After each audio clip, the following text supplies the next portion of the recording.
Você conhece a lenda do Curupira ou da mulher de branco que assombra as estradas? A história que corre pelas ruidosas mesas de boteco, em Paranapiacaba e nas vilas de pescadores do litoral paulista, é muito mais alta e antiga. Começando nos picos, onde o oxigênio é rarefeito e o silêncio é absoluto. Dizem que muito antes de o primeiro avião rasgar o céu do sudeste, os indígenas já evitavam olhar para os cumes mais altos da Serra do Mar, quando as nuvens baixavam como um tapete branco e espesso. Para eles, o que vivia ali não era um espírito, mas uma carcaça faminta, algo que sobrou de eras em que a terra ainda estava esfriando e que se recusou a morrer, alimentando-se do que quer que cruzasse o seu domínio, acima das nuvens. O capitão reformado da aeronáutica, Jonas, conhecia essas histórias como quem conhece o funcionamento de uma turbina, mas sempre as tratou como folclore para assustar cadetes. Naquela noite de 1984,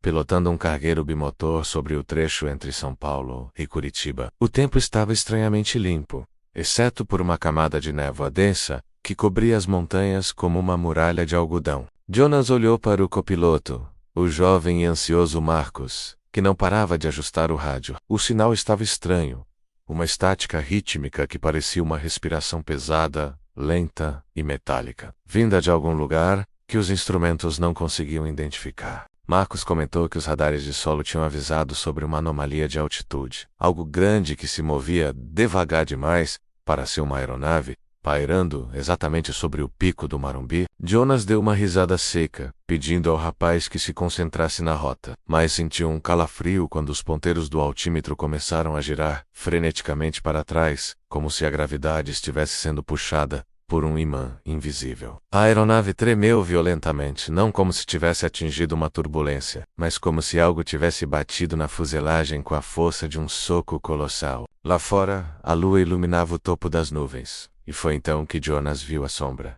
Não era a sombra do avião. Era algo vasto, uma silhueta que se estendia por centenas de metros, com protuberâncias que lembravam costelas gigantescas projetando-se para fora de uma massa cinzenta e membranosa. Marcos, ignorando o velho aviso dos antigos de nunca olhar para o pico, colou o rosto na janela lateral e soltou um grito que morreu na garganta. Ele não viu um monstro de carne e osso, mas a carcaça. Uma estrutura viva de calcário, metal retorcido de velhos acidentes, e uma substância negra, que parecia fumaça sólida. O motor esquerdo parou de funcionar instantaneamente, mas não houve fogo. Em vez disso, o metal da asa começou a se decompor em pó, como se estivesse sendo digerido pelo próprio ar. A criatura, ou o fenômeno que eles chamavam de carcaça da Serra do Mar, abriu o que parecia ser uma fenda imensa em sua parte inferior, revelando o interior de um estômago, feito de destroços de aviões de todas as épocas, desde teco-tecos da década de 30 até jatos modernos, todos mantidos em uma suspensão macabra. Jonas lutou contra os comandos, tentando mergulhar o avião para baixo da camada de nuvens, sabendo que o monstro só existia na claridade das alturas.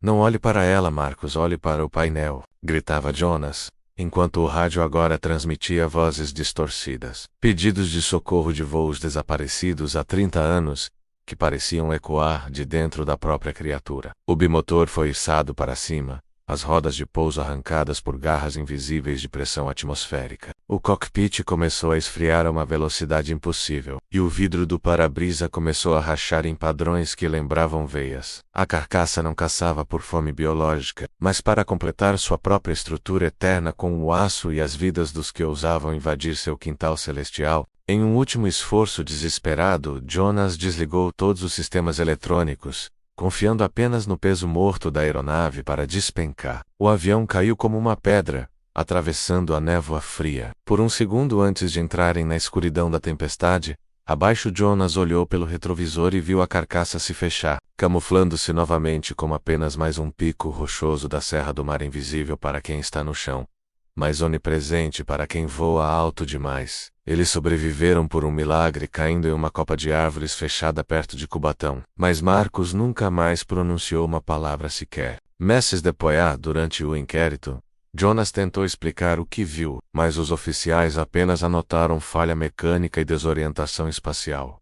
Ele sabia que era mentira. Todas as vezes que ele olha para o horizonte da Serra do Mar, em dias de sol, e vê aquela névoa branca, e parada sobre os picos, Ele sabe que a carcaça tá lá esperando o próximo sinal de radar, o próximo brilho de metal no céu, pronta para adicionar mais uma peça ao seu corpo de destroços e silêncio. A serra não é feita apenas de pedra e mata. Ela é o esconderijo de algo que o progresso humano prefere ignorar, mais que o medo instintivo de cada piloto que cruza aquele trecho insiste em relembrar.